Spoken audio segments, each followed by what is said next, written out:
Pieren Mariekes jonggezoon. Een jongen en een famke heel gewoon.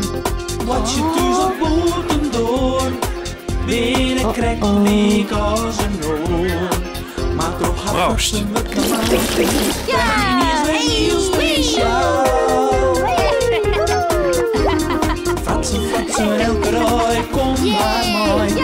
Fratsen, elke rij, kom maar mooi. Een fox verliest zijn hierwol. Paken? Paken wordt heel tijd een beetje keeler, hè? Ja, Vanke. Ik had het kilk net zo volle hier meer roer. Maar, du moest maar denken, een oud fox verliest zijn hierwol. Maar zijn streken net. Zij is maar correct, jongen. Maar Paken, waarom zit ze dat eens?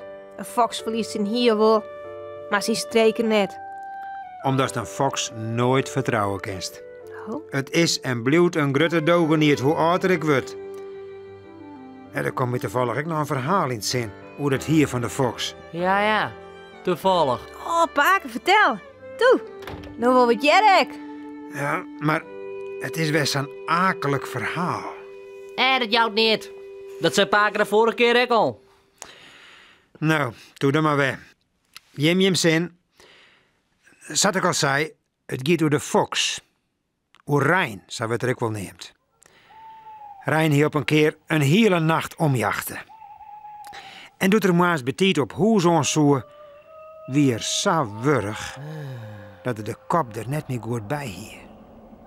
Hij zegt amper wat er roen. Maar het vel haast oer de egen volgen er een knienepaadje naar de ranen van een bosk.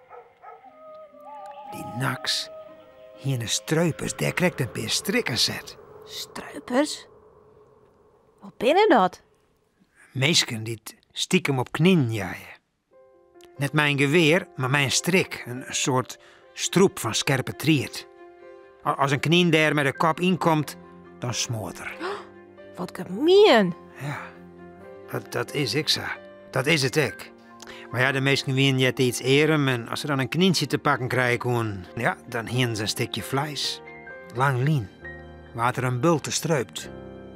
Goed, die struipers hier in strikken zet. En doe Paken. Ja, doe rekken de fox daarin vast. In zijn knienenstrik, omdat er net goed uitzag. Daar ziet er. Hij kon voor nog achteruit. Als er task worden, zou er hem zelf smoren. Dat heer wel terug. Dat hij blauw eerst maar zitten wat er ziet.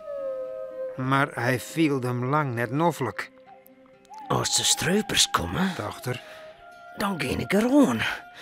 Want al ben ik in knien, ze meid ze mij lekker goed deel om mijn vel. de fox hier net jeder sa in een piepzak zitten. En doe? Toen kwam er een knie aan hippen. Die zegt de fox zitten en Oei. zo er mij een gruttebaag omheen, want ze winnen geen vreun. Nee. Maar de fox piepen sa benauwd en hij zegt er sa ongelukkig uit dat de knie blauw even steen. En toen zei de fox in de knie: Knientje. Zoals door mij ik helpen kunnen. Doe is die treep misschien wel stikken krijgen. Maar doe haar scherpe tosken. Maar de knie skot hollen en zei: Amahula, als ik die kopertier terugbied, dan frest al mij op. Nee. Ik beloof het die. Dat toch ik net. De knie kreeg een begrutsje met de fox die te stroep sa nauw om mijn hals hier. Oeh, zwast het? De dorst me niet? De fox stiek een voorpoort omheeg en zwadde: Eerlijk weer. Op mijn erewoord. Uh-oh. Doe dwarde de knie dichterbij te komen en begon voorzichtig om een kopertrier te haffelen. Het weer nog een heel gedoch, maar hij haffelde krekt zo lang terug, ont de trier lossprong. De fox skodde even met de kop en nu pakte de knie in de nekken. Hij hier zo lang vastzitten dat er nou wel zin om wat hier. Oh, wat gemeen. Ja, Vanke, de fox die saberen dat er lelijk weer en zei ze in de knieën: Du bist echt een grote smeerlap. Au, hoe dat zo? Master Etienne, hoe volle hier als mij er bij de hals uit squat haast? De knieën begon benauwd te piepjen. Ja, maar de koeik die het ontwaan. Ik moest die 3 terugbieten en al dat hier zit ervoor. Auw. Maar Sarah hier het net hoogd. Nou hak je een keel plak. En doe? Doe, vreet er hem op. Oh, arm knientje. Oh. Ja, Vanke, ik heer die waskogen. Dit weer een akelig verhaal. Maar oren knieën leren ervan. Want die hien dit hele drama van een afstand besjoen. En die zeiden: nou weten we dan voor goed en voor altijd, kerst hem nooit vertrouwen. Een fox verliest zijn hier wel, maar zijn streken net. En had Paken echt nog streken?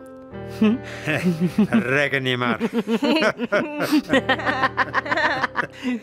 Nou, hoi. Hoi, Paken. Hoi.